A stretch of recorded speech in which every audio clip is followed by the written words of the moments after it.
Olá, sejam bem-vindos ao canal Descomplica Pra Gente. Hoje nós começamos o Evangelho de São Mateus e começamos o Novo Testamento.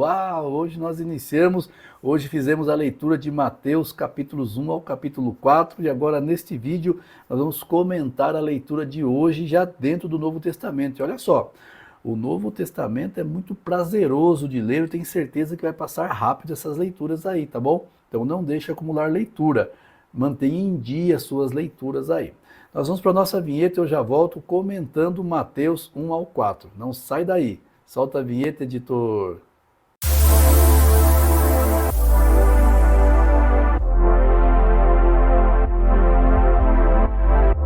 Olá, voltamos com o nosso canal Descomplica Pra Gente. Antes de eu fazer o comentário aqui de Mateus 1 ao 4, eu já peço a você para que você possa dar um like neste vídeo e se inscrever neste canal. A sua inscrição no canal é importante. Nós precisamos que você se inscreva no canal. Para você não custa nada, mas para nós é muito importante a sua inscrição. Porque quando você se inscrever neste canal, o YouTube vai entender que esse canal é relevante, que os vídeos são relevantes e vai indicar esses vídeos para outras pessoas. E o objetivo deste canal, você já sabe, é motivar as pessoas a estarem estudando a Bíblia. Este é o único objetivo do canal. Aqui não é um canal de fofoca, aqui não é um canal de porno, você sabe o que, né? Aqui não é um canal que fala besteira, não. Aqui é um canal que motiva as pessoas a estarem estudando a palavra de Deus. Então, nos ajude a alavancar este canal. Nos ajude para que o YouTube indique esses vídeos para outras pessoas e a maneira que você pode me ajudar é se inscrevendo no canal e dando um like no vídeo. Você não paga nada, mas para mim é muito importante isso. Muito bem, Mateus, capítulo 1 ao 4. Lá no capítulo 1, o Mateus, né, este livro foi escrito, Mateus, que escreveu esse livro. Mateus era um coletor de impostos, né, trabalhava na coletoria, e Jesus passou ali, chamou ele abandonou toda ali a coletoria, ele coletava impostos para os romanos, ele era judeu a serviço de Roma, cobrava impostos dos próprios compatriotas dele, os judeus. E então, quando Jesus passa, chama ele, ele começa a seguir Jesus. E ele é um dos discípulos de Jesus, não é? Então ele escreveu este livro e logo no primeiro capítulo ele faz questão de mencionar a genealogia de Jesus por parte de José. Olha que interessante. E eu não sei se você reparou, dentro da genealogia de Jesus, olha quem que nós encontramos aqui no versículo 5 do capítulo 1. Olha só, Salmão gerou Boaz, cuja mãe foi quem? Raabe. Lembram-se de Raabe, lá no livro de Josué, quando eles foram tomar Jericó? Quem é que morava em Jericó? Raabe. E Raabe era o que lá em Jericó, vocês se lembram? Uma prostituta. Claro, uma ex-prostituta, né? Que depois ela escondeu os espias, e aí então ela é salva da destruição ali, e ela se converte, né? Ela deixa a vida errada dela, e olha que interessante, ela é contada na genealogia de Jesus. Esta mulher, uma ex-prostituta, Raabe, faz parte aqui. Então veja que não existe pecado que não possa ser perdoado. Deus perdoa todos os pecados, desde que confessados, obviamente, né? E também abandonados. E aqui então nós temos o nascimento de Jesus, que você viu que foi um milagre o nascimento de Jesus, né? Maria provavelmente, a idade de Maria nessa ocasião, ela deveria ter uns 14 anos, tá? As meninas casavam muito novas naquela época. Então, provavelmente Maria tinha uns 14 anos, era aí passando de adolescente para mulher, né? E José, ele já vinha de um segundo casamento. Nós vamos acompanhar no decorrer das leituras aqui, que vai aparecer outros irmãos de Jesus, mas por parte de José. Então José, ele já vinha de outro casamento, ele provavelmente bem mais velho que Maria, né? Porque depois você não vai ver mais a Bíblia comentando de José, possivelmente ele morre, Maria fica viúva, no futuro aí, né? E então, José, ele ao ficar sabendo que Maria estava grávida pelo poder do Espírito Santo, até então não sabia que a gravidez de Maria era um milagre, ele queria até abandoná-la de maneira secreta, mas aí o anjo Gabriel aparece para José e fala para não se preocupar, que a criança que Maria estava no ventre de Maria era o filho de Deus, né? Era um milagre. E aí então José ele resolve assumir, né, tomar Maria como esposa. E no capítulo 2 nós temos aqui o nascimento de Jesus. Jesus nasceu numa cidade chamada Belém, nasceu ali numa estrebaria, e Jesus ele recebe a visita de reis magos. A Bíblia diz que os magos vieram do Oriente, mas a Bíblia não diz que eram 3. Hoje a tradição diz que há 3 reis magos, mas a Bíblia não diz 3, a Bíblia diz os reis magos. Mas por que deduz-se que é 3 reis magos? Pelos presentes que eles entregaram. Eles entregaram ofertas, ouro, incenso e mirra. Então as pessoas entendem que cada mago desse entregou, um entregou o ouro, outro entregou o incenso, outro entregou a mirra. Então por isso que acham que foi 3. Mas pode ser mais ou pode ser menos. A Bíblia não fala quantos reis eram aqui. Na verdade, eles eram astrólogos, eles estudavam os astros, esses homens aqui.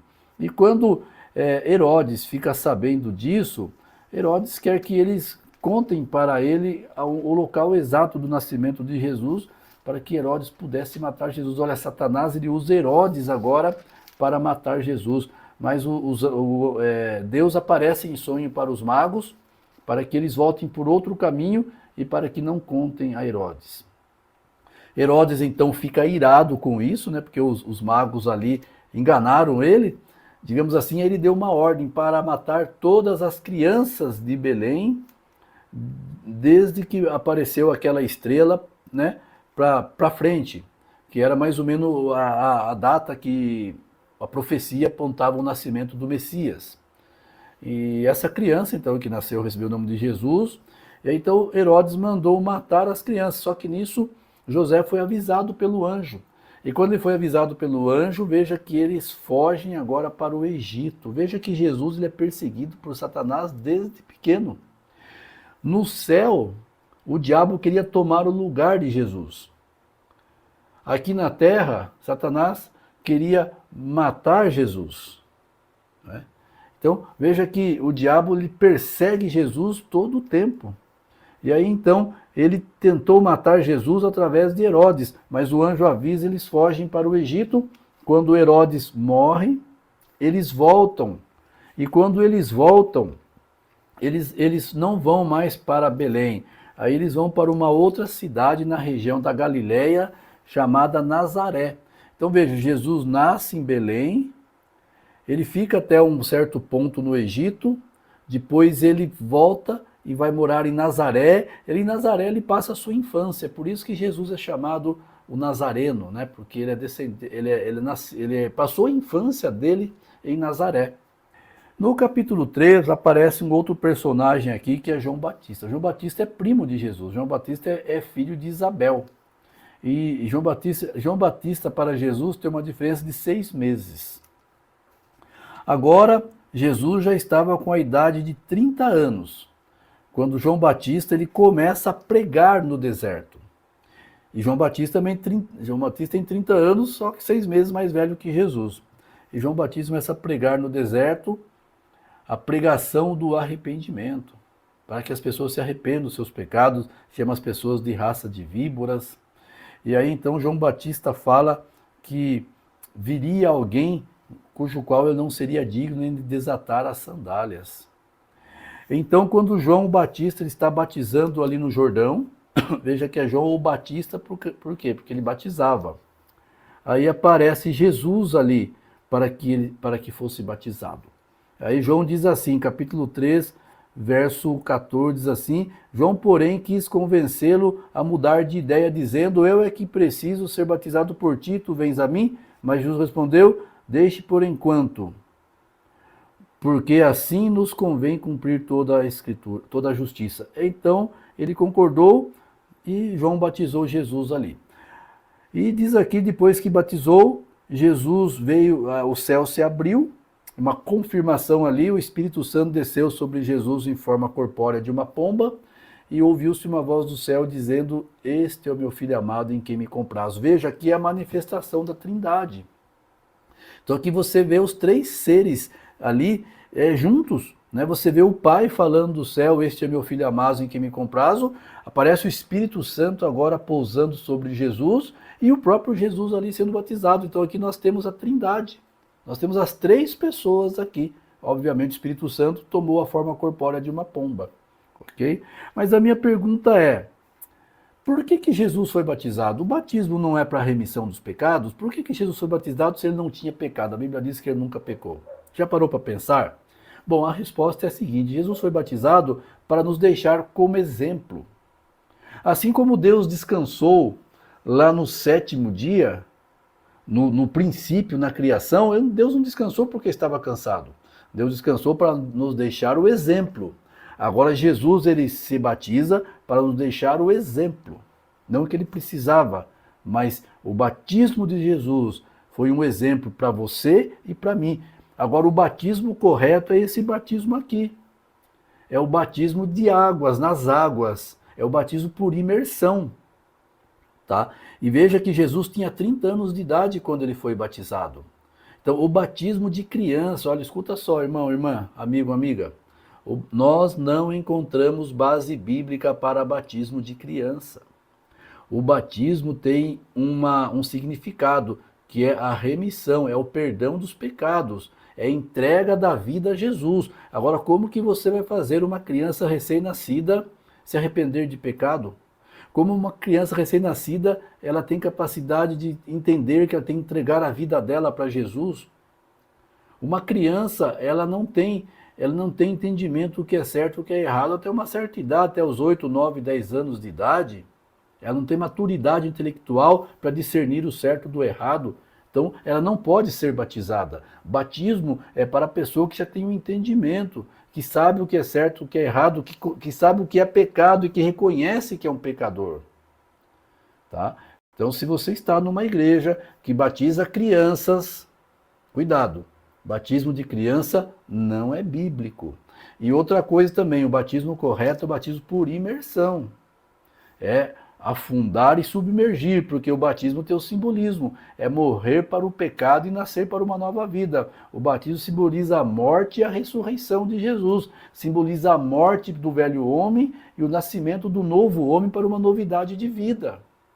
E esse símbolo, e o batismo ele só pode simbolizar isso quando a pessoa é totalmente submersa ou totalmente sepultada nas águas. Entendem? Então, por isso que o batismo tem que ser por imersão. E no capítulo 4 nós temos aqui a tentação de Jesus. Veja que Satanás usou a Bíblia para tentar Jesus.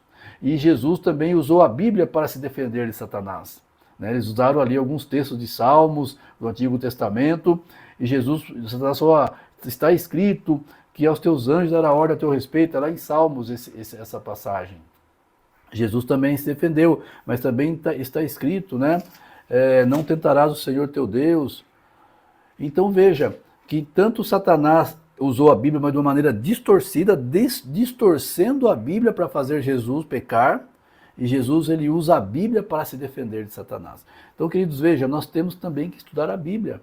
A Bíblia é nossa defesa, a Bíblia é nossa regra de fé. Você precisa estudar a Bíblia. E parabéns para você que está fazendo o ano bíblico comigo. Ótimo, é isso aí.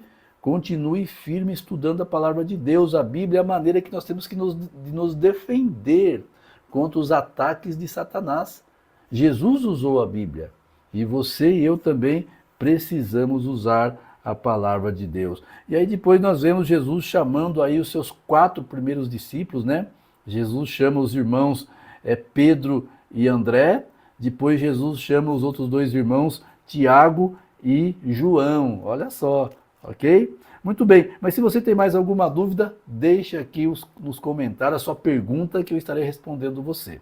Deus abençoe você e amanhã estaremos de volta comentando as próximas leituras. Te espero lá. Um abraço. Tchau, tchau.